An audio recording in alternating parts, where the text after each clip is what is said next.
Please subscribe to my channel. This is my sincere request to you. A four-star general did not walk into my dad's small lock shop looking for a spare key. He stepped through the door like a man who had just caught up with a ghost. He froze in front of the faded photograph on our wall, staring at the young man in winter fatigues. He turned to me, his lips barely moving, and asked in a bone-chilling whisper, "You call him Dad?" "My name is Michaela Hughes. I am 33 years old, and by the time I pulled my car onto the familiar cracked asphalt of Main Street in Ashland Ridge, North Carolina, I felt like I had aged a decade in a single month. For the past several weeks, my life had been confined to the fluorescent-lit purgatory of the Blue Hollow Compliance Bureau. As a financial compliance reviewer, my days consisted of hunting ghosts in corporate ledgers, tracing phantom funds through shell companies, and staring at screens until my vision blurred. I came home to our small town for a few days of desperate rest, craving the one place where things made sense, where objects were solid and people meant what they said. I just wanted the quiet predictability of my father. My father, Daniel Hughes, made his living at Hughes Lock and Key. It was a narrow, dimly lit storefront wedged between a bakery that always smelled of burnt sugar and a thrift shop overflowing with forgotten coats. In a world that moved too fast and broke things too easily, my father was a man who fixed things. He was famous in our county for three reasons. He could rekey a deadbolt faster than anyone. He kept his prices so low he barely broke even. And he never forgot a face or a name. He was the kind of man the entire town relied on with a blind, absolute trust. People did not just hand him their keys. They handed him their safety. If a family went on vacation for 2 weeks, they left a spare with Daniel. If old Mrs. Gable locked herself out in the freezing rain, my father would drive over in his beat-up truck, pick the lock in 2 minutes, and refuse to take a single dollar for the trip. He was the man who brought hot chicken soup to neighbors recovering from surgery, the man who quietly repaired the rusted hinges on the community center doors without being asked. He was a creature of absolute routine.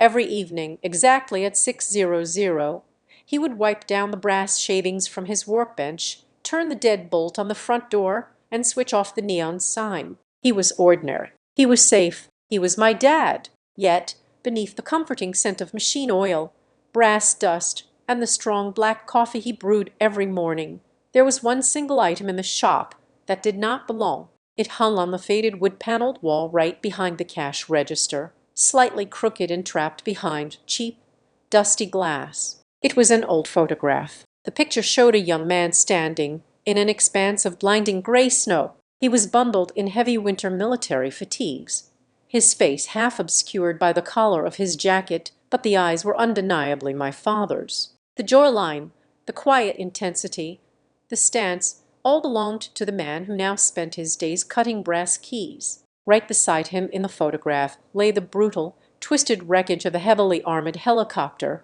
its metal fuselage crushed and scorched against the frozen earth. The image radiated a cold, violent history that stood in stark contrast to the gentleman I knew. I had asked him about that picture dozens of times throughout my childhood. When I was 7 years old, I asked if he was an action hero. When I was 15 years old, I asked what war he fought in. Every single time, his expression would flatten into something smooth and unreadable, an iron door slamming shut behind his eyes. He would wipe his hands on his denim apron, look away, and give the exact same reply. A cold place, a long time ago. That was it. No unit names, no war stories, no medals kept in velvet boxes in the attic. Just a cold place and a long time ago. Eventually, I stopped asking. I accepted it as just a quirk of his past, a closed chapter of a man who simply preferred the quiet life of a locksmith. This week, however, Ashland Ridge was anything but quiet. The entire town was vibrating with a frantic, nervous energy. Banners were strung across the street lamps, and flyers were taped to every diner menu and shop window. This coming weekend, the town was hosting a massive fundraising gala for the Heroes Harbor Foundation. It was the brainchild of a highly decorated, wildly famous retired colonel named Reed Bannon. Bannon was pouring millions of dollars into building a state-of-the-art housing complex for disabled veterans right on the edge of our town. The local news could not stop talking about him. The mayor was practically rolling out a red carpet. Everyone was thrilled about the money, the prestige, and the patriotism of it all. Everyone, it seemed, except my father, who simply kept his head down, ran his key-cutting machine, and turned up the volume on his scratchy country music radio whenever Bannon's name was mentioned. It was late in the afternoon, when the illusion of our ordinary life finally shattered. The clock on the wall read 3:45. My father had stepped out to drop off a repaired padlock at the hardware store down the street, leaving me alone behind the counter. The shop was quiet, save for the hum of the old refrigerator in the corner. I stood up, stretching my stiff back, and grabbed the open sign hanging in the front window. I was just about to flip it around to the side that read, "Back in 10 minutes," when a vehicle pulled up to a curb. It was a sleek, jet-black sedan with heavily tinted windows. It looked like a shark gliding through a pond of minnows. It was entirely too expensive, too polished, and too aggressive for a street lined with thrift stores and dusty garages. The engine purred with a deep, menacing quiet before shutting off. I paused, my hand hovering over the plastic sign, a sudden, inexplicable knot tightening in my stomach. The driver's side door remained closed, but the rear passenger door swung open. A man stepped out onto the sidewalk. He did not look like a lost tourist or a local businessman looking for a safe combination. He was an older man carrying himself with a rigid, terrifying posture that demanded immediate submission from the air around him. He was dressed in a pristine, sharp military dress uniform, even from inside the shop. I could see the heavy weight of the ribbons on his chest and the silver insignia glinting under the afternoon sun. He was a four-star general. He pushed open the glass door of the shop. The little brass bell above the frame chimed cheerfully, a sound so terribly mismatched with the heavy commanding presence of the man who had just walked in. I opened my mouth to offer a polite greeting to tell him my dad would be back in a few minutes, but the words died in my throat. The general was not looking at me. His eyes swept over the cramped space. He took in the racks of blank keys, the pegboards hung with master locks, the worn-out rubber mats on the floor, and the faint layer of brass dust covering the counters. His expression was one of profound confusion mixed with a deep, unsettling disbelief. He took slow, deliberate steps into the center of the room, his black leather shoe scuffing slightly against the linoleum. Then he stopped. His gaze had landed on the wall behind the register. He was staring directly at the old dusty photograph of the young soldier in the snow. I watched as the general completely froze. All the rigid command drained from his posture, replaced by a roar, unshielded shock. His breathing hitched, shallow and erratic. He looked like a man who had just been punched in the chest, or worse, a man who had just stumbled upon a ghost he had buried with his own two hands. The silence in the shop grew heavy, thick enough to choke on. He stared at the photograph for what felt like an eternity, his eyes locked on my father's youthful face. He stood there trembling slightly, staring at the image of a man who, according to the world he came from, was not supposed to exist anymore. The silence stretched tight, threatening to snap. The man finally tore his eyes away from the framed glass and looked at me. Up close, the lines on his face were carved deep, weathered by years of command and sun, but his eyes betrayed a sudden, violent vulnerability. "I apologize," he said, his voice a low, growly baritone that struggled to maintain its authoritative cadence. "My name is General Nathan Mercer." He offered no hand to shake. He did not step closer to the counter. He just stood there, a towering figure of military might, looking entirely untethered. "Can I help you, General Mercer?" I asked, forcing my voice to remain steady. "If you need a lock, rec about 10 minutes." He ignored the offer entirely. He raised one gloved hand and pointed a stiff finger directly at the picture on the wall. "That man," Mercer said, his words measured, heavy. "You are telling me that man is your father." A spike of defensive irritation pierced through my confusion. People in Ash Ridge knew my dad. They respected him. Strangers in heavily decorated uniforms did not get to walk in and interrogate me about my family history. "Yes," I replied, crossing my arms over my chest. "That is Daniel Hughes, my dad. Is there a problem?" Mercer stared at me. He looked at my face, searching my features as if trying to map a resemblance he desperately wanted to deny. The hum of the old refrigerator suddenly sounded deafening in the cramped space. The faint twang of a guitar from the scratchy radio on the workbench seemed to mock the crushing gravity settling over the room. "Daniel Hughes," Mercer repeated. The name sounded foreign and clumsy in his mouth, as if he were tasting poison. He took a slow breath, his broad chest expanding against the pristine fabric of his uniform. When he spoke again, the temperature in the room seemed to plummet. "According to military records," Mercer said softly, "that man died in the winter of 1992. I blinked once, twice. My brain simply refused to process the sentence. It was a string of English words that made absolutely no logical sense together. "Excuse me," I managed to say, a nervous, entirely inappropriate laugh escaping my throat. "I think you have the wrong shop, General, or the wrong town. My dad is very much alive. He just went down the street to drop off a repaired lock. He made me scrambled eggs this morning." Mercer did not smile. He did not flinch. His gaze remained locked on me, filled with a terrifying absolute certainty. "His name was not Daniel Hughes," Mercer continued, his voice dropping an octave, carrying the weight of a judge reading a final sentence. "His name was Captain Owen Kincaid, and his death was recorded as a closed battlefield loss over 3 decades ago." The floor beneath my feet felt as though it had abruptly turned to liquid. I gripped the edge of the laminate counter, my knuckles turning white. "Captain Owen Kincaid, 2008. Battlefield loss." The words hammered against my skull, trying to find a place to lodge, but there was no room for them in the reality I knew. The panic was a physical thing now, a cold stone sitting heavy in my stomach. As a financial compliance reviewer, my entire career was built on finding the lie. I spent 50 to 60 hours a week digging through digital records, matching invoices to bank statements, searching for the missing dollar, the hidden account, the fake signature. I was trained to spot deception. Yet I had lived my entire life with a man, shared a home with him, eaten thousands of meals across from him, and I had never seen a single crack in his facade. My mind began to race, spinning out of control in a desperate attempt to find a rational explanation. Was my father using a fake name?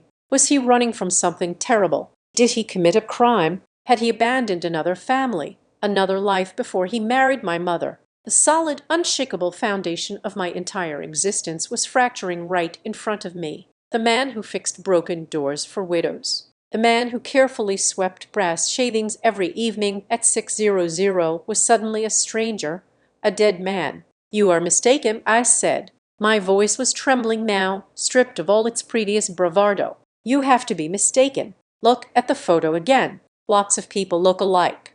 It is just a coincidence." "I do not make mistakes regarding the men who served under my command," Mercer replied. His tone was not arrogant. It was simply a brutal statement of fact. "And I certainly do not make mistakes about Owen." "Then tell me what happened," I demanded, anger suddenly flaring up to mask my rising panic. "If you are so sure, tell me how a dead captain ends up cutting keys in North Carolina. Tell me what he did." Mercer shook his head slowly. The sharp lines of his face seemed to sag with an invisible exhaustion. "I cannot do that," he said quietly. "Not yet. I did not drive all the way out here to tear a young woman's family apart unless I am 100% certain of what I'm looking at." "You just told me my father is a dead man named Owen," I shot back, stepping out from behind the counter. "I think you have already started tearing things apart. You cannot just drop a bomb like that and refuse to explain." Mercer turned away from me. He began to pace the narrow aisle of the shop. His eyes scanned the mundane details of my father's chosen universe. He looked at the rows of shiny blank keys hanging on their designated metal pegs. He examined a tray of rusted salvaged padlock parts sitting on the workbench. He paused to listen to the faint, crackling voice of a country singer crooning about a broken heart on the beat-up radio. He looked completely out of place, like a badly hardened man stepping into a room built for ordinary lives. He reached out and lightly touched the edge of the key-cutting machine, his gloved fingers tracing the worn metal casing. Mercer's gaze lingered on a small hand-painted sign my father had nailed below the register. It read, "Keys made while you wait. Honesty guaranteed." A bitter, humorless shadow crossed the general's face as he read those words. He slowly lowered his hand from the machine. The air in the shop felt too thin to breathe. He seemed to be fighting a war inside his own mind, calculating risks, weighing the collateral damage of his presence in this tiny, insignificant town. "I cannot believe it," Mercer murmured, speaking more to himself than to me. "I cannot believe he chose a life like this here, surrounded by all this nothing." The condescension in his voice stung, but before I could defend my father's quiet life, a familiar sound cut through the heavy air. It was the unmistakable sputtering rumble of a failing muffler. I looked out the front window. My father's rusted blue pickup truck was turning off Main Street, its tires crunching over the gravel of our small parking lot. The engine coughed twice before dying completely as he slammed the gear shift into park. The truck's door slammed shut. The sound echoed like a gunshot across the quiet street.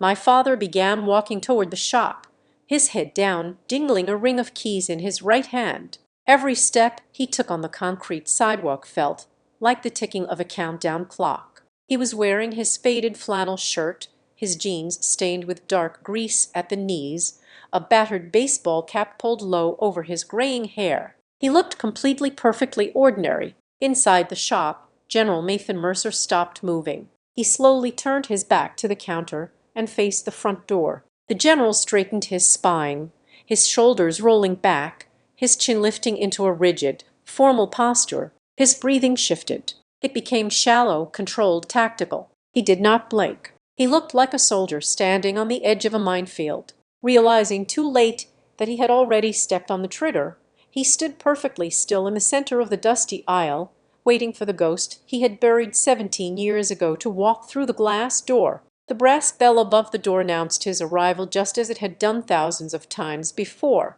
My father stepped over the threshold, his boots scraping against the worn welcome mat. He was looking down, his hands busy separating a brass key from a silver ring. Then he looked up. I had seen my father tired. I had seen him frustrated when a stubborn pin would not align in a cylinder. I had never in 33 years of life seen him truly freeze. It was not the startled flinch of a man caught off guard. It was an absolute, terrifying cessation of all physical movement. His breathing stopped. The jingling of the keys in his hand died instantly. His shoulders, usually stooped with the mild exhaustion of blue-collar labor, suddenly squared off. The grease-stained locksmith vanished, replaced in a heartbeat by something entirely different, something forged in steel and buried deep. He stared at the towering four-star general standing in the center of his shop. Mercer stared back. The air between them felt thick enough to stop a bullet. I waited for the confusion. I waited for my dad to ask this stranger what he was doing in our store. Instead, my father let out a long, slow breath that sounded like a tire losing its final pound of pressure. "Nathan," my father said, just one word, 2 syllables. He did not say general. He did not say sir. The casual, heavy familiarity of that single name dropped into the room and shattered whatever naive hope I had left. They knew each other. They knew each other well enough that rank no longer mattered in this dusty room. Mercer's jaw tightened. "You aged," the general replied, his voice barely above a whisper, rough with an emotion I could not identify.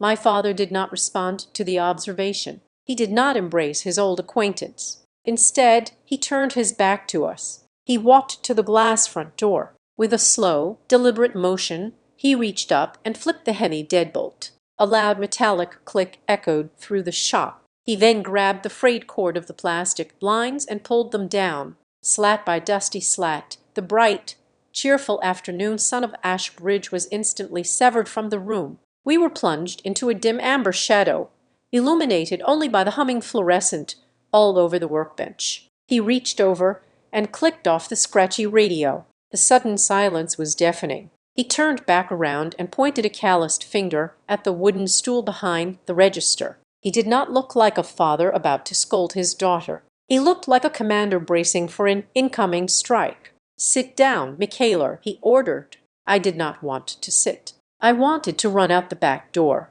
I wanted to drive back to the city and pretend this afternoon had never happened, but my legs betrayed me, trembling so violently that I sank onto the stool before I could argue. My father walked around the counter. He did not look at Mercer. He leaned his forearms against the glass display case, staring down at his grease-stained hands for a long time. The silence stretched until it became a physical pressure against my eardrums. I could hear my own pulse thurring in my neck. "He told you," my father finally said, his voice flat, devoid of any inflection. It was not a question. "He told me your name is Owen Kincaid." I fired back. My voice was shrill, breaking the quiet with violent force. "He told me you died over 3 decades ago. He told me you are a ghost, Dad, or whatever I am supposed to call you now." My father finally lifted his eyes and looked directly at me. The gentle, patient man who had taught me how to ride a bicycle and helped me with my math homework was gone. The eyes looking back at me were dark, exhausted, and terrifyingly cold. "My name was Owen Kincaid," he said slowly, pronouncing each syllable as if cutting it out of his own flesh. "And I let that name die in the snow. I buried it along with everything else." The confirmation hit me harder than the accusation had. I leaped up from the stool. The wooden legs scraped harshly against the linoleum. "You let it die!" I screamed, the compliance reviewer in me snapping, demanding the missing ledgers of my own life. "What about me? What about my whole life? You changed your name. You lied to me every single day for 33 years. Is Hughes even my real last name? Is anything about us real?" I was pacing now, my hands pulling at my hair. The sheer magnitude of the deception was suffocating. People lied about affairs. They lied about money. They did not lie about their fundamental existence. They did not invent entirely new identities and play a character for 3 decades just to run a hardware shop in a town with 2 traffic lights. "Michaela, stop," my father commanded. The sheer force in his voice pinned me in place. He stepped closer, his hands raised, pleading but firm. "I did not lie to you because I wanted to be someone else. I did not hide because I wanted to create a mystery." He swallowed hard, his Adam's apple bobbing in his throat. He glanced at Mercer, a flash of bitter resentment crossing his features before he focused entirely back on me. "I hid because there are certain stories in this world that cannot just be told," my father continued, his tone dropping into a roar, desperate register. "Once you open them, they do not just hurt the person telling the truth. They reach out. They crush anyone standing too close. They would have crushed your mother. They would have crushed you before you even had a chance to grow up." "Crushed by who?" I demanded, tears of pure anger finally spilling over my cheeks. "Who was coming for us?" "The military." And I pointed a shaking finger at Mercer. Mercer finally stepped forward out of the shadows. The gold trim on his uniform caught the dim light. "Not me," Mercer said quietly, "but the system we all work for. I came here today, Owen, because the dirt you shoveled over your own grave is starting to wash away." My father slowly turned his head toward the general. The muscles in his jaw worked furiously. "I told you to never come looking for me." I upheld my end of the bargain. "I stayed dead." "You did," Mercer agreed, his posture stiffening. "But Reed Bannon is making too much noise. This new foundation of his, the Garler this weekend, he is throwing millions of dollars around, building monuments to his own legacy. In doing so, he is opening up old archives. The Defense Department is auditing his past charitable distributions to vet him for a new advisory board position." Mercer took a step closer to the counter, his eyes locked on my father. "They are digitizing the old field reports from the valley," Mercer explained, his voice grim. "The redactions are failing under new software. Algorithms are matching old serial numbers. The name Owen Kincaid is starting to wake up in places it was supposed to be permanently sealed. I saw the preliminary flagged files 3 days ago. I knew if the automated systems found the discrepancies. It was only a matter of time before real people came knocking. I came to see if the ghost was actually real before they did." My father leaned back against the wall right beneath the framed photograph of his younger self. He closed his eyes. The fight seemed to briefly leave his body, replaced by a bone-deep weariness. He looked like a man who had spent a lifetime holding the door shut against a monster, only to realize the hinges were finally giving way. I stood between these two men, surrounded by the mundane tools of my father's trade, feeling completely unarmed. The town of Ash Ridge was outside, preparing to celebrate Reed Bannon, stringing up banners for a hero. Inside this locked room, a dead man was being resurrected by a four-star general. My father opened his eyes. He looked at Mercer, acknowledging the warning, absorbing the tactical reality of the situation. Then he turned his gaze back to me. All the desperate pleading was gone from his face. What remained was a terrifying, sharpened resolve. It was the look of a soldier who realizes the ambush is unavoidable and finally reaches for his rifle. He stepped forward, placing his heavy hands flat on the glass counter, leaning in until his face was just inches from mine. "Listen to me very carefully, Michaeler," my father said. His voice was no longer flat. It was vibrating with a suppressed lethal anger that made the hairs on my arms stand up. "The worst part of this is not that they lied and said I was dead." He held my gaze, his eyes burning into mine, ensuring I understood the absolute gravity of his next words. "The worst part is why they needed me to be dead." My father leaned his heavy shoulders against the pegboard wall of the shop, the dim fluorescent light casting hollow shadows beneath his cheekbones. When he began to speak, the scent of brass dust and machine oil seemed to evaporate, replaced by the phantom, suffocating smell of aviation fuel, burning rubber, and freezing wind. His voice dragged us both back to the winter of 2008. He was Captain Owen Kincaid, then a rescue helicopter pilot and the on-scene commander for a mission designated as Operation White Ember. The objective was located in Kestrel Pass, a jagged, treacherous stretch of mountains in Afghanistan where the altitude alone was enough to choke the engines of a lesser aircraft. A massive blizzard had swallowed the region, dropping visibility to absolute zero and plunging temperatures to 30 below freezing. A ground transport convoy had gone missing in the whiteout. According to the official briefing, they were carrying a vital shipment of newly upgraded ballistic protective gear and heavy vehicle armor plates destined for a forward operating base that had been cut off by the storm. My father and his crew were sent into the blinding snow to find them. "We fought the wind for over an hour," my father said, his eyes staring straight through the dusty shelves of our shop, seeing a landscape I could only imagine. The helicopter was shaking so violently I thought the rotor mast was going to snap. My crew chief, Mason Pike, was hanging halfway out the side door on a tether, scanning the ravines through night vision goggles while ice coated his visor. Mason was the best mechanic and the bravest man I ever knew. He spotted the smoke rising against the snow before the thermal scanners even picked it up. My father described bringing the heavy rescue chopper down into a narrow, jagged gorge. What he saw when the snow cleared from the downwash was not a convoy that had simply slid off an icy road. It was an ambush site, but the aftermath defied every law of military survival my father knew. He left the co-pilot at the controls and pushed through the knee-deep snow alongside his medic. The transport trucks were completely shredded,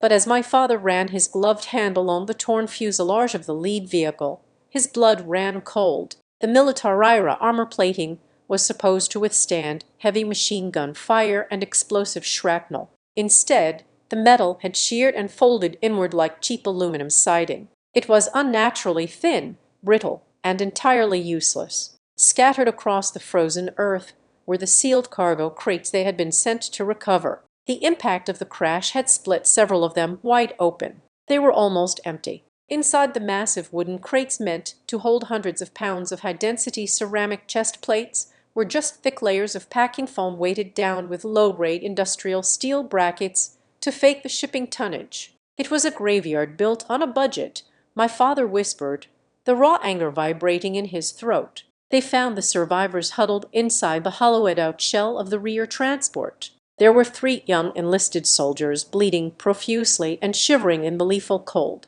Hiding behind them were 2 men who clearly did not belong on a combat convoy. One was a civilian contract engineer, panicking and hyperventilating. The other was a supply logistics officer. The logistics man was bleeding from a massive gash across his forehead, but he was completely ignoring his wound. Instead, he had his arms wrapped fiercely around a hardened waterproof electronic data pouch, clutching it to his chest as if it were a bomb about to detonate. In the chaotic, frantic minutes of the rescue amidst the screaming wind and the moans of the wounded, the logistics officer grabbed the collar of my father's jacket. The man was delirious, babbling rapidly about altered shipping manifests, forged inspection signatures, and dummy corporations. He kept pointing to the shredded metal of the trucks and the empty crates. It did not take a forensic accountant to put the pieces together. My father looked at the dying boys in the snow and understood exactly what had happened. The frontline unit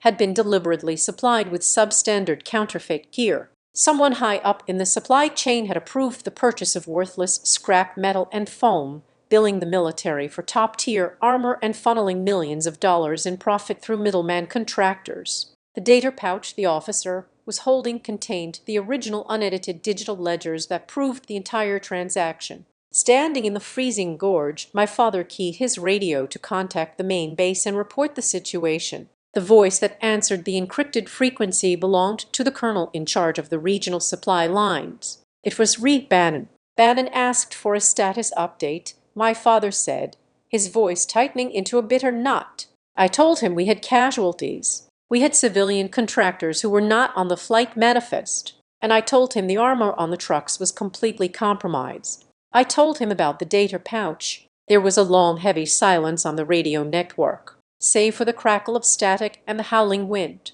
When Bannon finally responded, his voice was perfectly calm, utterly devoid of any human empathy. He did not ask about the condition of the wounded soldiers. He did not ask if my father's crew needed medical support. Instead, Bannon issued a direct priority command. He ordered my father to secure the electronic data pouch and secure it immediately. He ordered him to leave the wreckage exactly as it was, claiming a specialized investigation team needed the site preserved. And then came the final chilling directive: my father was explicitly forbidden from bringing the undocumented civilian personnel onto the rescue helicopter. Bannon cited a lack of security clearance and transport protocol. He ordered me to leave those men in the snow to freeze to death, my father said, turning his gaze back to me, his eyes dark and wet. He wanted the proof secured, and he wanted the witnesses buried under the winter storm. He wanted the valley to swallow his crime. My father stood in the wreckage and looked at Mason Pike. The crew chief had heard the transmission through his headset. Mason looked at the bleeding men, then looked at my father and simply gave a firm, singular nod. No debate was necessary. My father pressed the transmission button on his radio. He refused the order. He told Bannon they were loading every single breathing soul into the cabin, taking the data pouch, and flying back to the medical pad. He broke the connection before Bannon could reply. They dragged the wounded soldiers through the snow. They pulled the terrified engineer and the logistics officer aboard, securing the data pouch in a locked storage compartment behind the pilot's seat. My father pulled the helicopter up into the raging storm, pushing the engines to their absolute limit. It should have been a difficult but straightforward extraction back to the safety of the main base, but someone knew exactly where they were flying. 10 minutes into the return flight, as they navigated a blind ridge in the storm, the helicopter was suddenly hammered by precise, devastating anti-aircraft fire. It was not a random ambush by enemy forces stumbling through a blizzard. It was a targeted strike. The coordinates of their extraction route, a route known only to the command center monitoring their radio, had been leaked. The first round tore through the tailboom, my father recounted, his hands gripping the edge of the glass counter so hard the knuckles turned white. The alarms were screaming, the cabin filled with smoke. I was fighting the controls just to keep us from spinning into the mountain. But the second round went straight through the side door. The air in the shop felt entirely devoid of oxygen.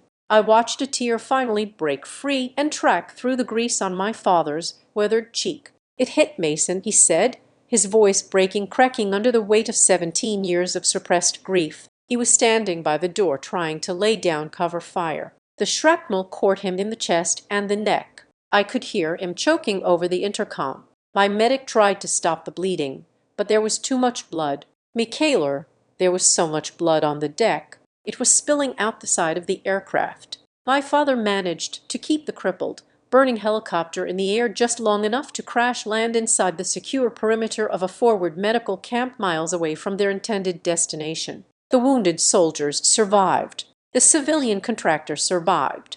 The data pouch was intact, but Mason Pike did not make it. He bled to death on the metal floor of the cabin while my father screamed his name over the headset.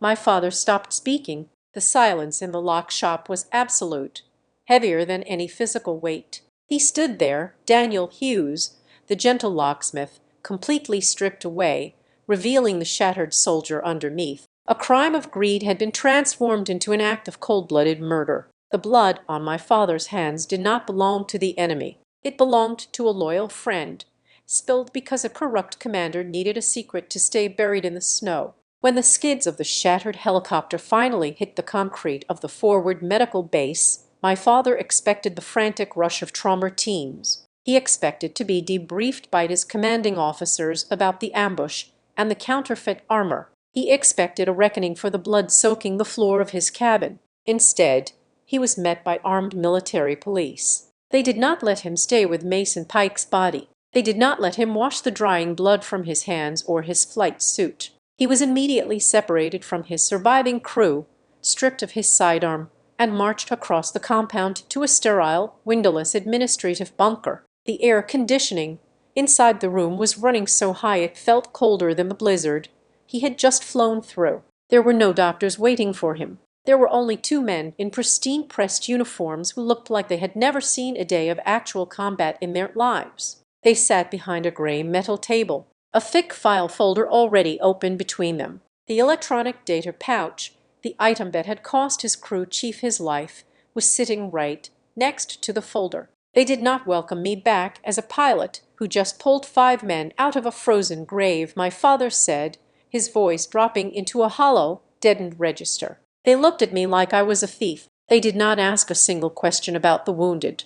They did not mention Mason. Their first and only question was why I had engaged in the unauthorized retrieval of highly classified logistical materials. The machinery of the cover-up had moved with a terrifying, breathtaking speed. While my father was fighting the wind and the anti-aircraft fire, the bureaucrats back at the command center were already rewriting reality. The 2 intelligence officers slid a piece of paper across the table. It was a printed transcript of his radio communications with Reed Bannon, but it was completely wrong. The audio logs had been spliced and surgically edited. The timestamps of the transmissions had been altered. The transcript made it look as though Bannon had ordered my father to return to base due to severe weather, and that my father had explicitly disobeyed a direct command, going rogue to land at the crash site and steal a classified hard drive. They turned his desperate, insubordinate rescue mission into an act of treason. General Mercer stepped out of the shadows of the lock shop, his polished shoe scuffing the floorboards. He looked at me, his face drawn tight with a shameful, decades-old guilt. "I was a colonel back then," Mercer said quietly. "I was senior enough in the chain of command to see the paperwork moving across the desks. I saw the original logs before they were scrubbed.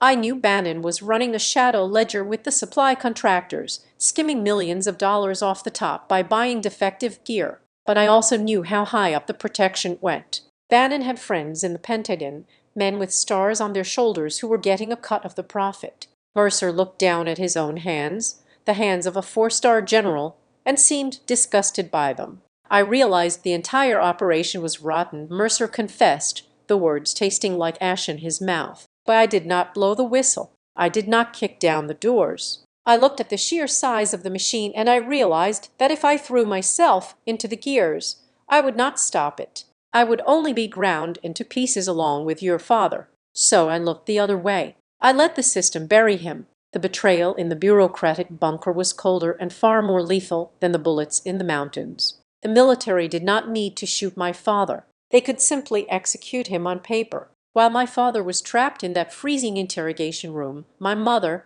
Claire, was working in the forward surgical tent. She was a triage nurse, completely covered in surgical scrubs in the chaos of the emergency room. She was there when the wounded soldiers from the convoy were brought in. She heard the delirious logistics officer raving about the fake armor in the data pouch before the military police forcibly sedated him and wheeled him away to an undisclosed location. "Your mother was the smartest person I ever met," my father said, a ghost of a sad smile touching his lips. She noticed the plainclothes officers standing in the corners of the surgical tent.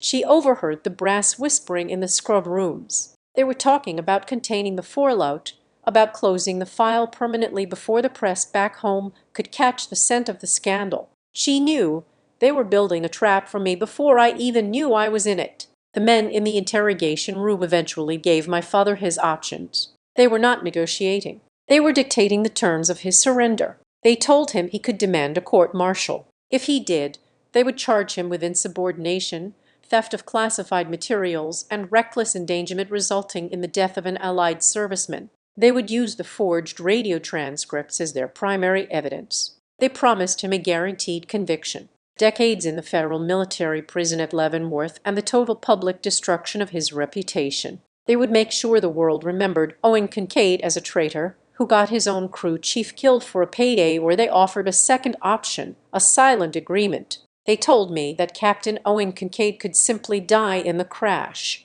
My father explained the crushing weight of that moment echoing in our small shop. The official record would state that my helicopter went down in the storm and my body was unroverable. They would seal the files regarding the counterfeit armor. They would pay out a generous widow's pension to your mother. But I had to vanish. I had to leave the uniform, leave my name, and never speak a word of what happened in the valley. He had to sign his own death certificate to save his life. My father looked at the floor. Mason Pike was already dead.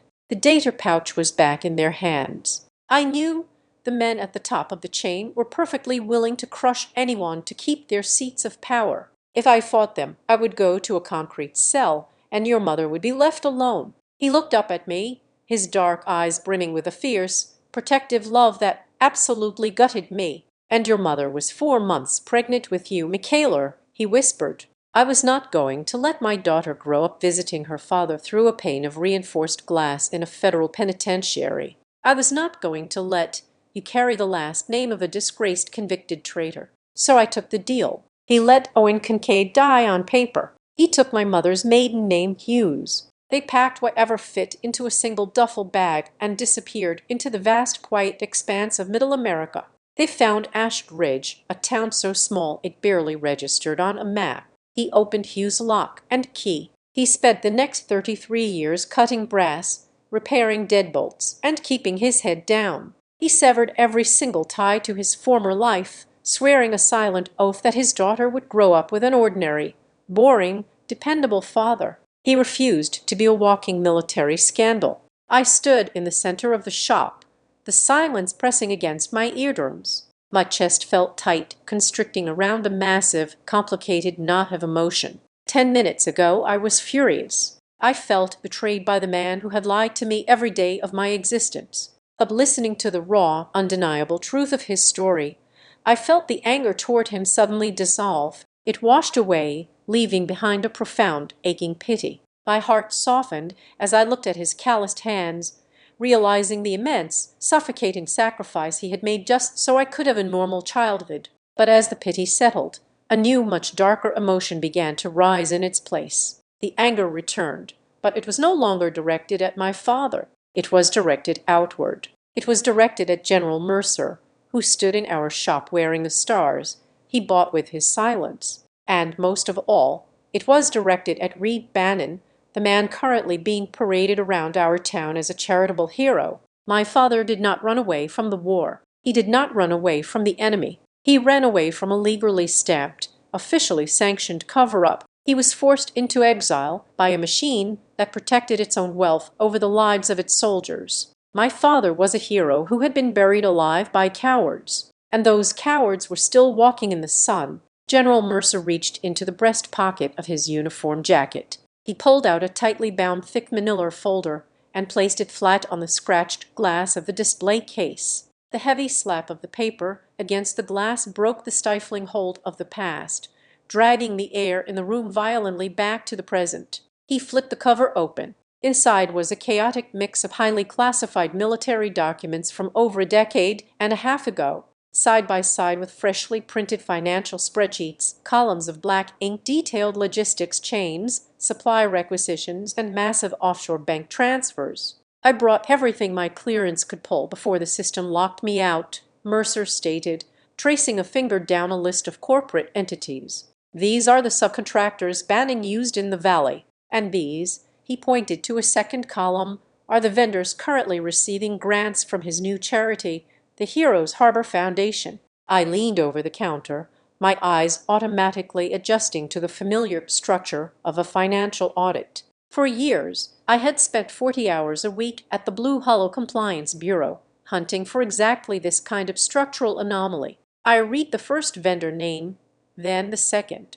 A sudden freezing shock traveled straight down my spine. "Red Quarry Logistics," I read aloud, my voice barely a whisper, "and Slate Harbor." My father looked at me, his brow furrowing. "You know them." "I do not just know them," I replied, the realization making my hands shake as I reached out to touch the paper. "I flagged them less than a month ago. I was running a routine compliance check on large-scale philanthropic disbursements in our region. The Heroes Harbor Foundation was pushing massive unexplained capital through these exact same shell companies. They claimed it was for importing specialized construction materials for the veteran housing project here in town." I looked up at Mercer, my mind racing as the pieces slammed together. The corporate thriller I dealt with on dual monitors every day had just collided with my father's blood-soaked history. "It is the exact same playbook," I said, the words tumbling out of my mouth as the scope of the deception became horrifyingly clear. "Reed Bannon is not just hiding an old crime. He is still committing it. He is using the exact same network of ghost companies to siphon millions of charitable dollars out of his own foundation. He is using dead soldiers and disabled veterans as a shield to steal money, and he is painting it all red, white, and blue so nobody dares to question him." The implications were suffocating. Banning was not just a ghost from the mountains. He was a very real, very powerful parasite feeding right in our backyard. And worst of all, he was currently the undisputed savior of Ash Ridge. The entire town was practically building a shrine to him for bringing the housing project and its accompanying economic boost to our struggling streets. If my father or I stood up and accused him of fraud and murder now, without absolute undeniable proof, we would not just be ignored. The town would tear us apart for trying to destroy a national hero. Mercer closed the folder, his expression grim. "He has embedded himself in the flag. Michaeler, stripping that armor off him is going to be far more dangerous than fighting him in a war zone."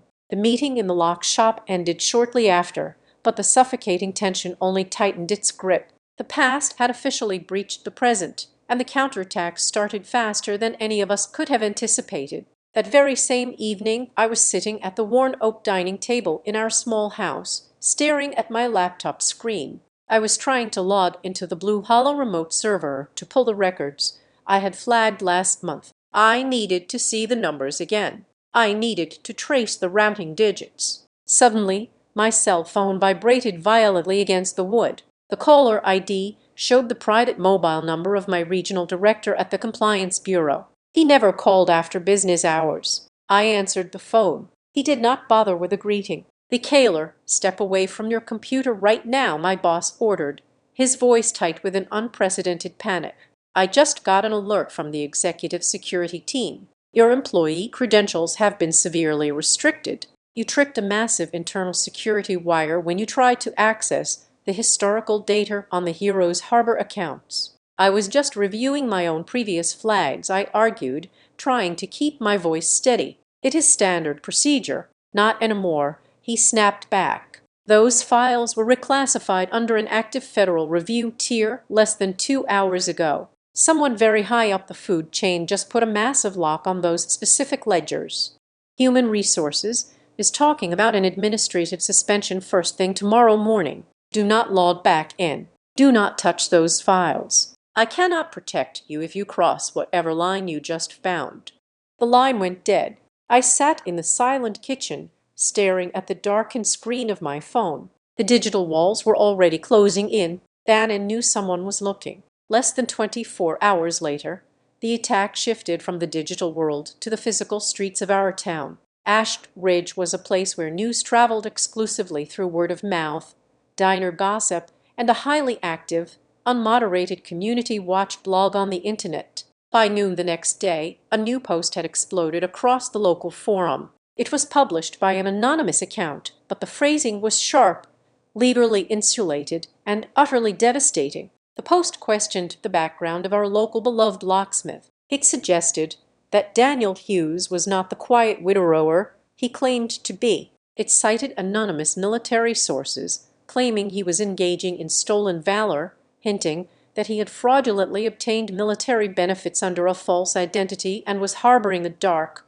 dishonorable discharge from decades ago. The poison worked instantly. Small towns demand complete transparency from their neighbors, and the mere suggestion of a stolen uniform was the ultimate betrayal. That afternoon, the lock shop was completely dead. The familiar rhythm of the brass bell above the door ceased entirely. I watched through the front window as people I had known my entire life deliberately crossed to the other side of the street to avoid walking past our storefront. When my father walked over to the local hardware store to pick up a box of screws, the owner, a man who had shared beers with him for 20 years, refused to make eye contact and coldly asked for exact change. The town had turned its back on him in a matter of hours. My father took it all with a terrifying stoic silence, keeping his head down and sweeping the spotless floor over and over again. But I could see the toll it was taking. The sanctuary he had spent his entire adult life building was being dismantled brick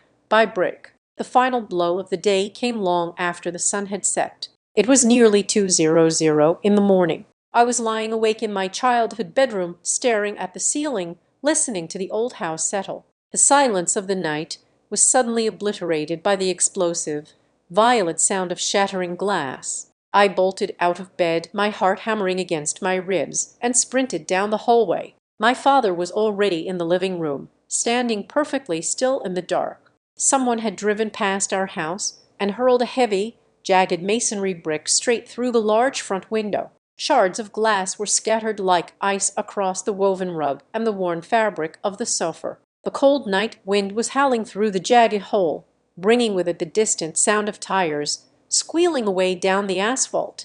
My father did not rush to the window. He did not turn on the lights. He simply walked over to the brick resting in the center of the ruined living room, attached to the rough red clay, secured by a thick band of black tape, was a small folded piece of white paper. He pulled the paper free and opened it under the pale light of the street lamp bleeding through the broken window. I stepped up beside him, my bare feet crunching on the broken glass. The message was printed in plain block letters, devoid of any handwriting to trace. It was just 5 words. Let the dead rest. I stared at the threatening note, the cold wind biting through my thin sleepwear. The fear I had felt earlier was entirely gone, burned away by a sudden, intense clarity. This was no longer just a tragic family secret hidden in a dusty box. This was an active, breathing war. Someone with deep pockets and lethal intent was using real physical pressure right on our street to keep the lie intact. They thought breaking a window and destroying a reputation would force a tired old man back into submission. They thought we would simply sweep up the glass and surrender. They had no idea who they had just woken up. We spent the remaining hours of the night sweeping up the shattered remains of our front window. The cold air bit at my fingers as I picked up the larger shards of glass from the woven rug. My father had gone to the garage to find a heavy piece of plywood to seal the breach. I moved toward the heavy oak side table near the window. The flying brick had violently knocked over my mother's old wooden sewing box, scattering spools of thread, thimbles, and silver needles across the floor. As I knelt to gather the tangled threads, my fingers brushed against the wooden floor of the box. A false bottom, dislodged by the impact, had popped loose. Beneath a piece of faded, dust-covered velvet, there was a small, dull brass padlocked key. Attached to its ring was a piece of heavy card stock. The handwriting on the card was unmistakably my mother's, looping and elegant, perfectly preserved from a time before she got sick. It read, "If this day comes, open it with your father." I showed it to him when he returned with the wood. He dropped the plywood. He stared at the key in my palm, his face turning pale in the harsh overhead light of the ruined living room. He knew exactly what had opened. By the time the sun began to rise, painting the North Carolina sky in bruised shades of purple and gray, we were sitting in his rusted truck, pulling up to a chain-linked gate at a self-fest storage facility on the very edge of town. We walked down a long row of identical metal doors until we reached unit number 42. We rolled up the corrugated metal door. The space smelled of dry dust, old cardboard, and stagnant time. In the center of the bare concrete floor sat a single heavy waterproof lockbox. My father's hands trembled violently as he took the small brass key from me, slid it into the cylinder, and turned it. Inside lay the quiet, terrifying legacy of Claire Hughes. There was a stack of paper bound by heavy twine, an old handheld mini-digital video camcorder, a sealed envelope with my name written on the front, and a thick static-proof bag holding a single electronic microchip. My father carefully lifted the bundle of papers. They were carbon copies of emergency room intake logs from a forward operating base. They detailed the specific horrific injuries of the soldiers pulled from the snow. Crucially, attached to the logs were the exact serial numbers of the shattered ballistic plates pulled from their vests alongside a handwritten transcript of a verbal threat delivered by one of Reed Bannon's aides to the medical staff, warning them to lose the forensic reports. The first massive realization hit me like a physical blow. My mother had not been a passive, frightened wife dragged into exile by her husband's tragedy. She had been a soldier in her own right. While the generals in the administrative bunker were busy erasing the truth, she had been quietly, methodically stealing it back from the surgical tents. She had smuggled out the forensic evidence of their crime right under their noses. We powered on the old camcorder by some miracle. The internal battery was still holding a faint charge. The tiny screen flickered to life, casting a blue glow on our faces in the dim storage unit. Suddenly, my mother was looking right at me. She looked so young, her dark hair tied back, her eyes exhausted, but fiercely intelligent. If someone is watching this, her recorded voice whispered through the tiny, tiny speaker, it means the men who buried my husband are trying to kill the truth a second time. They think they cleaned the slate. They were wrong. She then played a secondary audio recording she had captured in the surgical hallway. I recognized the voices immediately despite the static. It was Bannon, his tone cold and absolute, demanding the supply files be permanently destroyed. And then another voice spoke up, a younger general, Nathan Mercer. Mercer argued passionately. He told Bannon the cover-up was a disgrace, that the dead men deserved the truth, and that he would not be a party to a massacre. But then the recording captured the sound of Mercer surrendering. His righteous anger dissolved into bureaucratic cowardice. He cited the stability of the chain of command, the risk to national security if the public found out about the counterfeit gear, and the need to preserve the military's image. The audio captured the heavy, unmistakable scratch of a pen as Mercer signed off on the lie. Listening to it, I felt a violent tear in my chest. I felt a profound gratitude that Mercer had at least tried to defend my father in those initial hours, but an equally deep, sickening contempt that he had ultimately chosen his career trajectory over a man's life. He had traded his soul for his stars. I reached into the box, picked up the sealed envelope, and tore it open. The paper was soft with age. She wrote about how much she loved us, how watching me grow up in the quiet safety of Ash Ridge was the greatest joy of her shortened life. But the final paragraph anchored me to the concrete floor. She wrote, "This family was built on a foundation of profound love, but we locked the doors with our fear. We chose safety over justice because we had to survive. But survival is not a permanent state. Michaela, one day the past will knock. When it does, you must choose which key to use. Do not lock yourself away forever." Tears blurred my vision as I folded the letter. I reached back into the waterproof box and pulled out the thick static-proof bag. I looked at the dark green electronic microchip resting safely inside. "What is this?"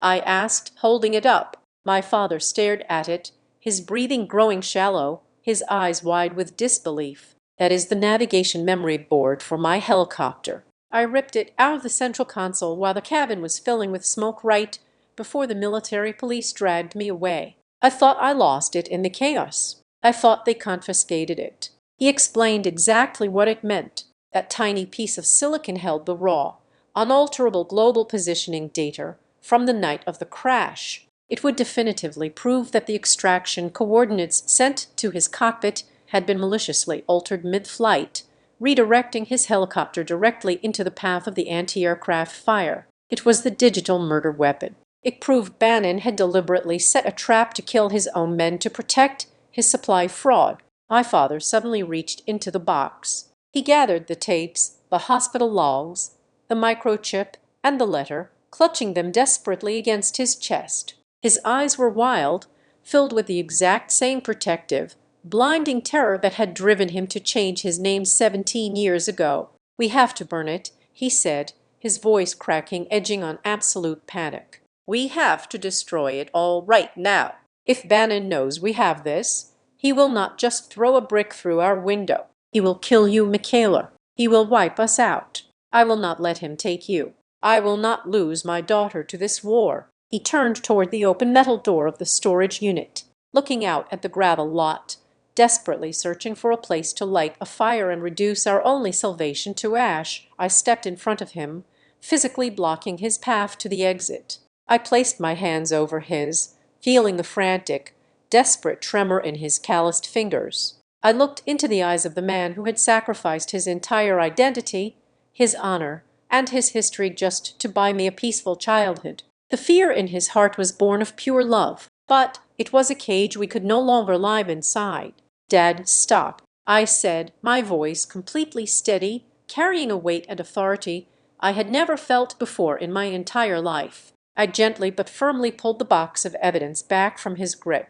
"Mom did not keep this for us to continue being silent. We brought the lockbox back to the house just as the morning sun fully illuminated the shattered glass, still dusting the edges of the living room rug. General Nathan Mercer was waiting on our front porch, standing perfectly rigid, his breath pluming in the cold air. When we let him inside and laid my mother's evidence on the dining table, the dynamic in the room fundamentally shifted. The line between allies and enemies dissolved into a messy, unforgiving gray. I played the audio recording from the surgical hallway again. Mercer stood entirely still as his own younger voice echoed through our kitchen, arguing for justice before ultimately surrendering to the chain of command. When the recording ended with the heavy scratch of his pen signing off on the cover-up, I looked at him. Mercer did not look away. He looked directly at me, his face stripped of all its military authority. "I am not innocent, Michaela," he confessed, his voice heavy with a debt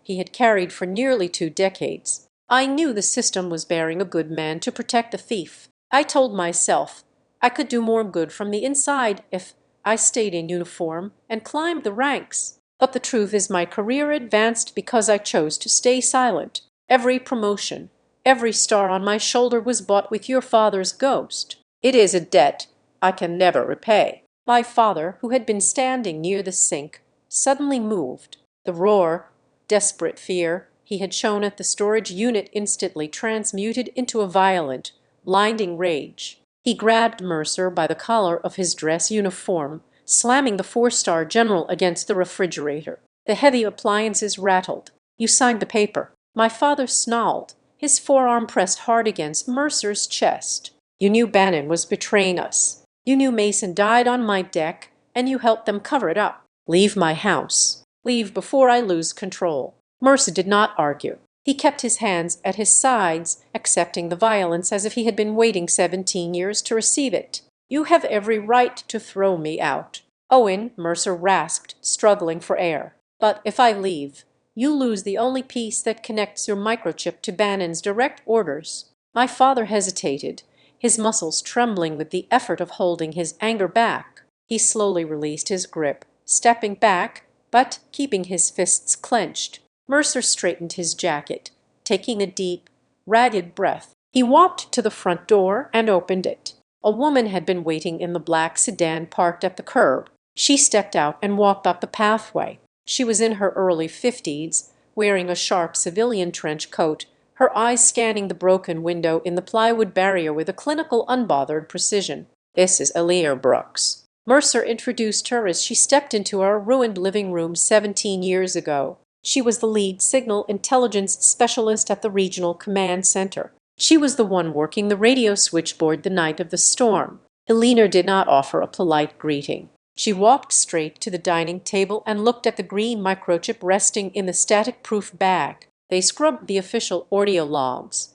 Elena said, her voice brisk and entirely devoid of sentimentality. They altered the transcripts to make it look like you went rogue, but they did not understand how the digital routing architecture worked. I kept a hard copy of the encrypted header data from every single transmission sent from Bannon's console that night. I kept it hidden because I knew what he was capable of. She pulled a small black encrypted drive from her coat pocket and set it next to my mother's evidence. Your microchip has the raw geographic coordinates of where the helicopter was explicitly directed to fly, Elena explained, looking at my father. My header data proves that those specific lethal coordinates were typed and transmitted directly from Bannon's personal terminal. He did not just fail to rescue you. He guided you straight into the anti-aircraft fire. The final undeniable link was forged. It was a chain of evidence strong enough to completely obliterate the carefully constructed lie that Captain Owen Kincaid had died in a tragic battlefield mistake.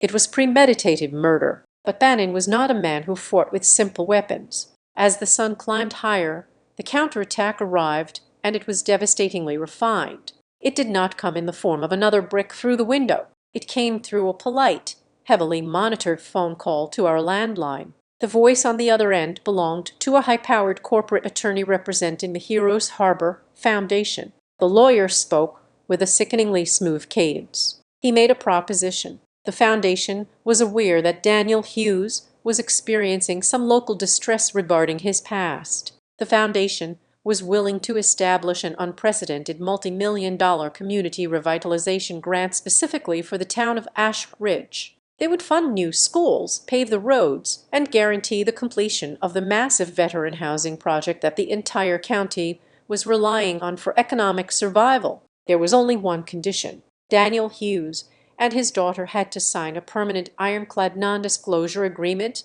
and immediately relocate to another state fully funded by an anonymous benefactor. If we refused, the foundation would pull every single dollar out of the town, publicly blaming our family's disruptive and slanderous behavior for the collapse of the project. Bannon was using the entire town as a hostage. Less than an hour after that phone call, my cell phone chimed with an urgent email notification. It was from the Human Resources Department at the Blue Hollow Compliance Bureau. Effective immediately, I was suspended without paying a federal investigation into unauthorized access of classified financial ledgers. My security clearance was revoked. My career, the very thing I had spent a decade building, was erased with a single keystroke. I was jobless, standing in a house with a broken window, facing down a billionaire fraudster. The biggest war of my life had just begun, and the enemy had preemptively stripped me of my armor. I looked at my father.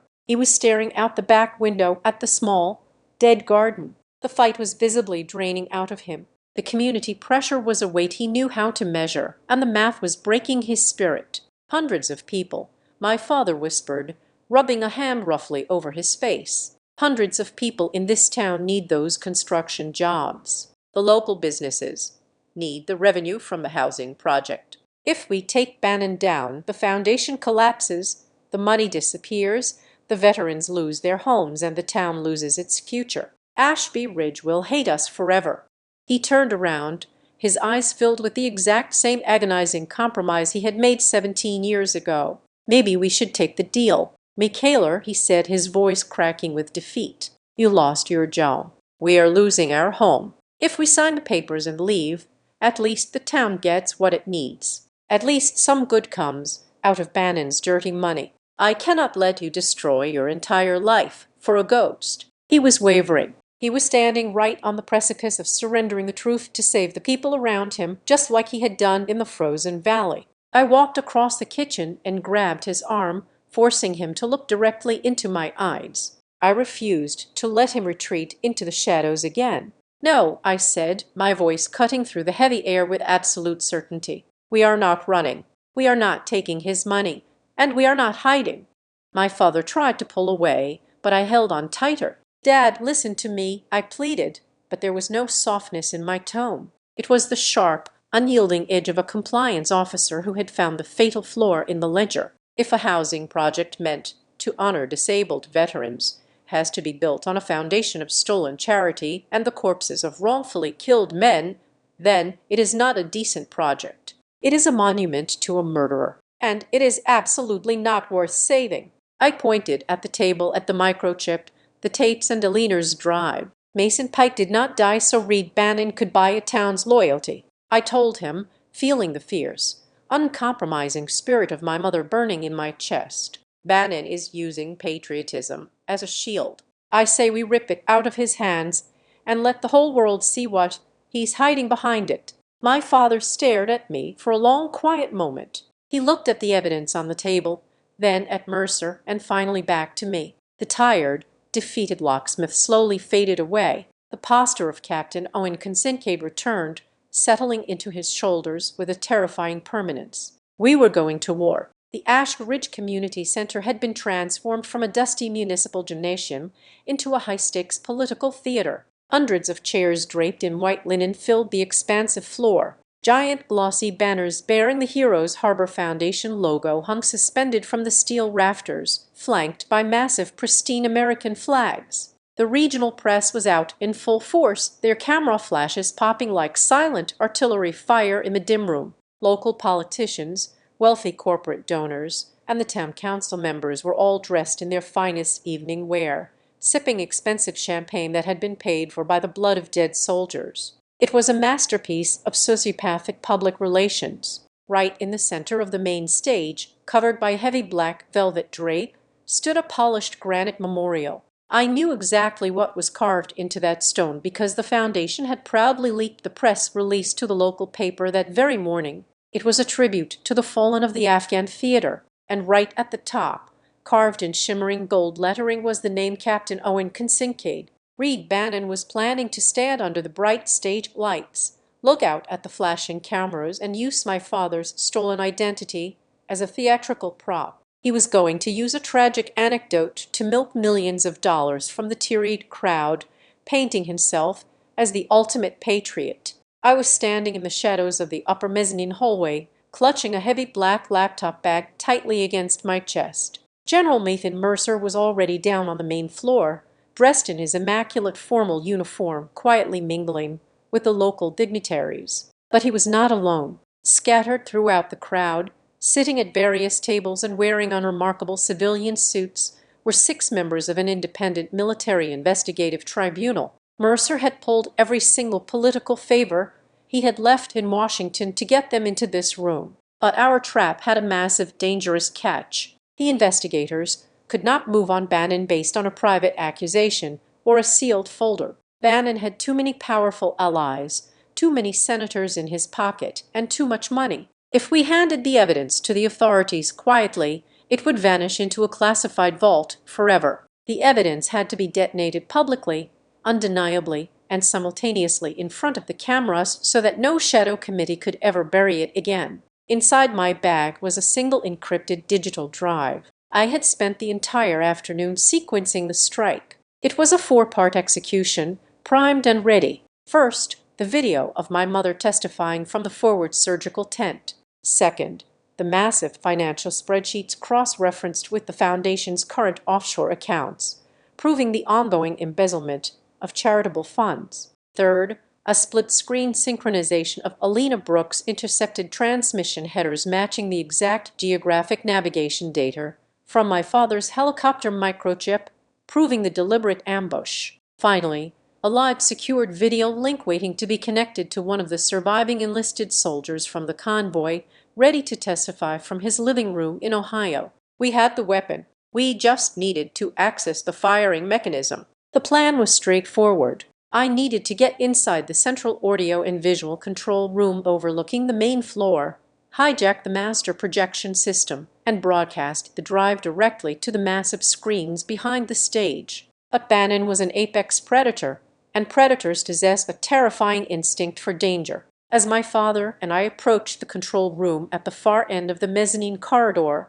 2 broad-shouldered private security contractors in dark suits stepped out of the room, pulled the heavy door shut, and walked down the opposite stairwell. They had just locked the booth. I grabbed the brass handle. It refused to budge. It was a heavy-duty commercial Schlager deadbolt, the exact kind designed to keep industrial thieves out of server rooms. Panic spiked hard in my throat. The garler was starting in less than 10 minutes. The ambient roar of the crowd below was growing louder. "We are locked out," I whispered frantically, digging through my bag for anything heavy enough to break the reinforced glass window. My father stepped in front of me. He did not look panicked. He reached into the inner pocket of his faded corduroy jacket and pulled out a small worn leather pouch. He unrolled it under the dim hallway light, revealing the set of slender steel lockpicks and a tension wrench. It was a deeply poetic, almost cinematic irony. The military machine had spent 17 years trying to lock him inside a false grave, but they had forced him to spend those exact same 17 years mastering how to open absolutely any door in the world. He slid the tension wrench into the bottom of the keyway, applying a feather-light pressure with his thumb. He inserted a hook pick, his eyes closing as he listened to the microscopic clicks of the brass pins falling into place. 5 seconds, 10 seconds, 15 seconds, with a soft, decisive metallic snap, the cylinder turned. The heavy door swung open. The most ordinary detail of his forced exile had just become our greatest tactical advantage. "Get inside and throw the deadbolt from the inside," my father ordered, pushing me into the dark, humming room filled with soundboards and glowing monitors. I quickly connected my laptop to the main projection feed to ensure our timing was perfect. I dialed his cell phone, told him to answer the call, and dropped it into his breast pocket. I put my wireless earpiece in. I could hear everything happening in the hallway outside. I watched through the thick glass window as my father turned to stand guard outside the door. And then the predator arrived. Reed Bannon came walking down the mezzanine hallway, flanked by his security detail. He looked immaculate in a custom-tailored tuxedo, his silver hair perfectly styled under the recessed lighting. He recognized my father instantly. Even after 17 years, the man recognized the ghost he had created. Bannon raised a hand, signaling his guards to hold back at the top of the stairs. He approached my father entirely alone. Through my earpiece, Bannon's voice was smooth, cultured, and dripping with a venomous confidence. "Owen," Bannon said warmly. "Or is it Daniel now? I heard a nasty rumor you were still breathing, but I must admit, seeing you in a cheap jacket standing outside a utility closet is a bit of a disappointment." My father did not respond. He stood firmly in front of the door, his jaw locked tight. Bannon smiled, a cold reptilian curving of the lips. He did not threaten my father with physical violence. He was far too smart and far too cruel for that. He used a scalpel instead of a hammer. He hit the only vulnerability my father had left. "You are standing on the edge of a very steep cliff, Daniel," Bannon murmured, stepping closer, adjusting his expensive silk tie. "If you let your daughter press whatever button she is holding in that room, you do not destroy me, you destroy this town. Ashby Ridge needs my $2 million. They need the construction jobs. If you blow up this garler, the foundation packs up and leaves tomorrow morning. The town will starve, and they will know exactly who to blame. They will burn your little lock shop to the ground." Through the audio feed, I heard Bannon take a slow, theatrical breath before delivering the final agonizing blow. "And what about Michaela?" Bannon continued softly, his voice echoing in my ear. "She is already suspended.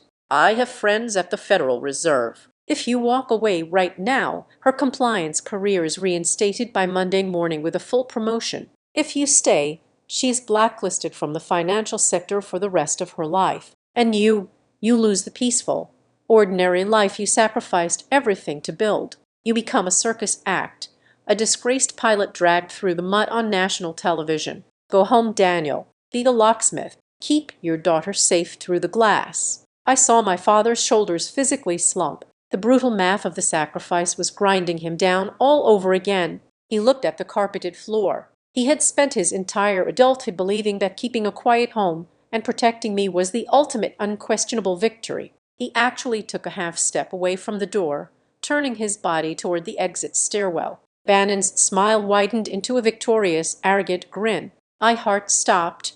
My father was going to walk away, but then he stopped. My father reached his callous hand into his pocket. He did not pull out his lockpicks. He pulled out the folded aged paper of my mother's final letter. He did not need to unfold it to read the words. They were permanently seared into his soul. Through the earpiece, I heard his breathing change. It shifted from the tired, heavy sighs of a defeated old man to the steady, calculated rhythm of a soldier standing his ground. He remembered her words. He remembered the exact phrasing she had used to cut through the paralyzing grip of fear. Do not teach our daughter to confuse peace with surrender. My father tucked the letter safely back into his pocket. He turned around, stepping squarely back into the center of the hallway, directly in Bannon's path. He looked at the billionaire with eyes that held no fear, no compromise, and absolutely no mercy. "You are right about one thing. Read," my father said,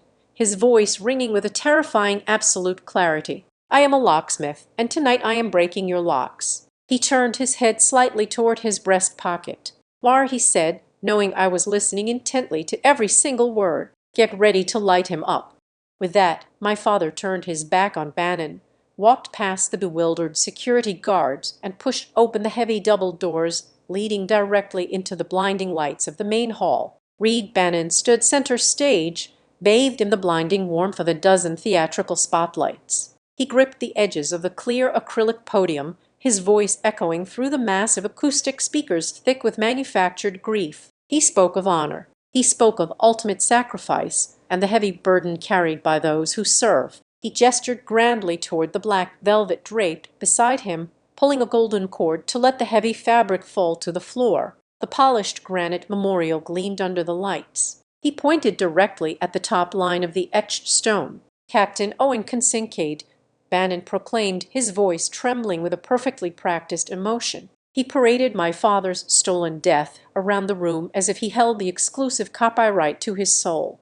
At that exact second, the heavy double doors at the back of the hall swung open with a resounding heavy thud. Daniel Hughes did not sneak in. He walked straight down the center aisle, his posture rigid, his worn boots silent against the plush red carpet. The camera flashes from the local press slowed, then stopped entirely as they recognized the town locksmith crashing the exclusive event. Confusion rippled through the hundreds of seated guests. But on the stage, Bannon's practiced sorrow instantly shattered. He gripped the podium so hard his knuckles turned stark white. The color drained completely from his face. He was staring at a dead man walking out of the shadows and stepping directly into the light. I sat in the control booth overlooking the hall, my fingers hovering over the master console. I bypassed the Foundation's presentation feed and slammed the enter key. The massive projection screens flanking the stage abruptly cut to black. A collective gasp echoed through the room.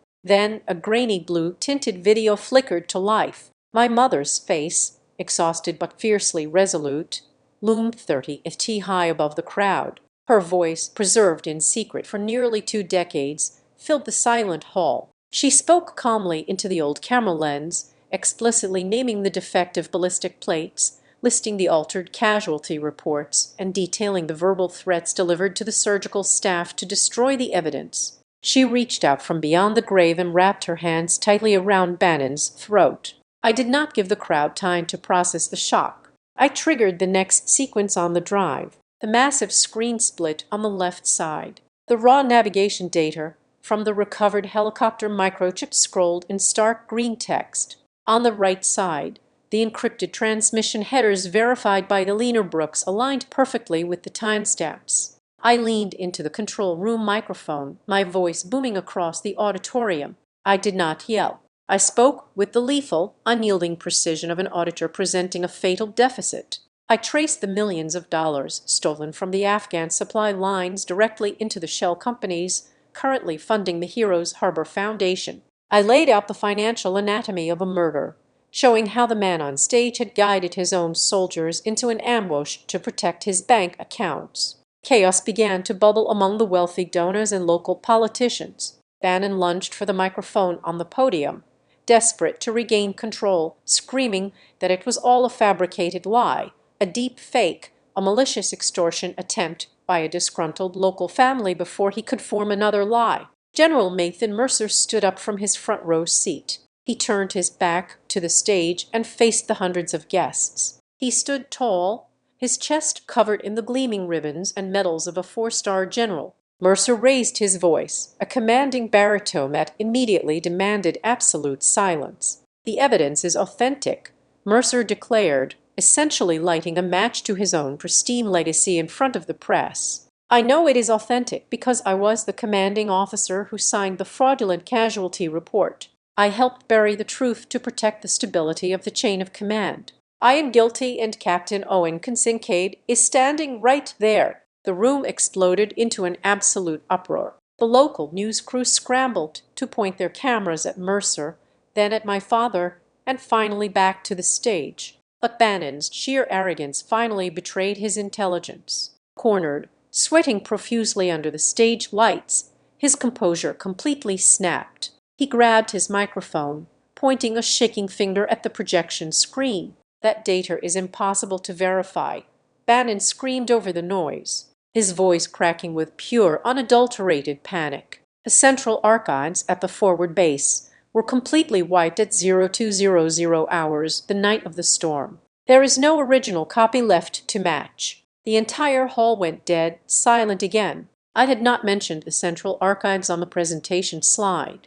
My mother had not mentioned the time of the data wipe in her video. Eleanor Brooks had never stated when the servers were erased. The only person on the face of the earth who could possibly know the exact hour those files were permanently destroyed was the man who had personally given the order to wipe them. Bannon realized his mistake a fraction of a second too late. His eyes widened in absolute horror as the echo of his own words bounced off the walls. He had just hammered the final nail into his own coffin. The 6 investigators dressed in civilian suits stood up simultaneously from different tables. Across the room, they moved with coordinated, terrifying speed, flashing federal credentials, storming the stage steps and securing the podium. They announced loudly that the premises, the Foundation's digital servers, and Reed Bannon himself were being seized under immediate federal authority. The grant specifically to elevate a fake patriot to a national pedestal morphed instantly into the very public execution of his entire life. Hours later, the flashing red and blue lights of the federal vehicles had finally faded from our street. My father and I sat in the dim quiet of the locked shop. The heavy plywood still covered the broken front window, but the suffocating pressure that had haunted this room for 17 years was completely gone. My father looked exhausted, but the dark, heavy shadow had finally lifted from his eyes. He poured 2 cups of black coffee, set one in front of me, and sat down on the stool. He looked at me, resting his rough, calloused hand over mine. He told me the hardest truth of all. He said he had never hidden because he was ashamed of the war or afraid of the enemy. He hid because he was terrified I would have to learn too early that in this country, a well-dressed lie often gets a much louder applause than a naked truth. He wanted me to believe in a fair world just a little bit longer. In the months that followed, the military tribunals moved swiftly. The Pentagon officially restored the honorable service record of Captain Owen Kincaid. The shadow was lifted. But when we finally fixed the front window of the shop, my father did not change the painted sign above the door. He remained Daniel Hughes, keeping the name he had chosen and lived under to protect his daughter. I took the faded photograph of the young soldier in the snow and carefully hung it back on the wall behind the cash register. But right next to it, I placed a brand new polished frame. Inside the new frame was the handwritten letter from my mother. We learned that the ultimate revenge was not a shiny metal pinned to a chest, nor was it the fleeting applause of a crowded room. The greatest revenge was forcing the powerful men who had broken the world to live the rest of their miserable days locked securely inside the very truth they had tried so desperately to bury. Thank you so much for listening to this story today. Please leave a comment down below and let me know where you are listening from so we can interact and share our thoughts together. Do not forget to subscribe to the Azad Revenge Stories channel, like this video, and show your support by hitting the hype button so that the story in this video can be heard by many more people. Thanks to all.